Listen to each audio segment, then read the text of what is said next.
میں پناہ لیتا ہوں اللہ کی شیطان مردود سے۔ شروع کرتا ہوں اللہ تعالیٰ کے نام سے جو بڑا مہربان نہایت رحم کرنے والا ہے۔ سورہ النساء آیت نمبر 170۔ حوالہ تفسیر تفہیم القرآن۔ اعوذ باللہ من الشیطان الرجیم۔ بسم اللہ الرحمن الرحیم۔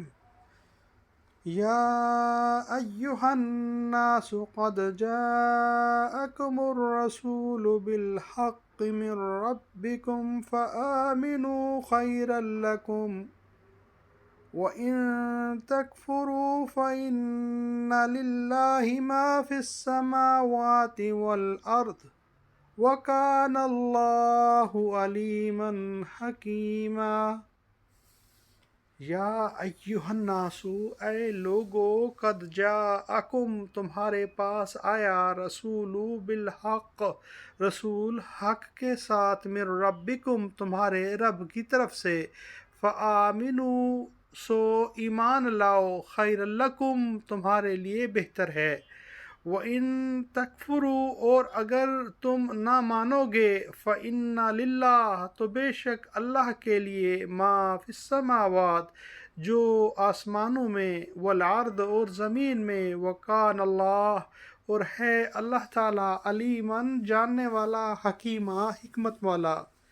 لوگو، یہ رسول تمہارے پاس تمہارے رب کی طرف سے حق لے کر آ گیا ہے، ایمان لے آؤ، تمہارے ہی لیے بہتر ہے، اور اگر انکار کرتے ہو تو جان لو کہ آسمانوں اور زمین میں جو کچھ ہے سب اللہ کا ہے، اور اللہ علیم بھی ہے اور حکیم بھی۔ تو جان لو کہ آسمانوں اور زمین میں جو کچھ ہے سب اللہ کا ہے، یعنی زمین و آسمان کے مالک کی نافرمانی کر کے تم اس کا کوئی نقصان نہیں کر سکتے۔ نقصان جو کچھ ہوگا تمہارا اپنا ہوگا، اور اللہ علیم بھی ہے، یعنی تمہارا خدا، تمہارا اللہ، نہ تو بے خبر ہے کہ اس کی سلطنت میں رہتے ہوئے تم شرارتیں کرو اور اسے معلوم نہ ہو۔ صدق اللہ العظیم۔ اللہم صلی وسلم علی نبینا محمد وآل محمد۔ رب ارحمہما کما ربیانی صغیرا۔ ربنا ہب لنا من ازواجنا وذریاتنا قرۃ اعین واجعلنا للمتقین اماما۔ آمین یا رب العالمین۔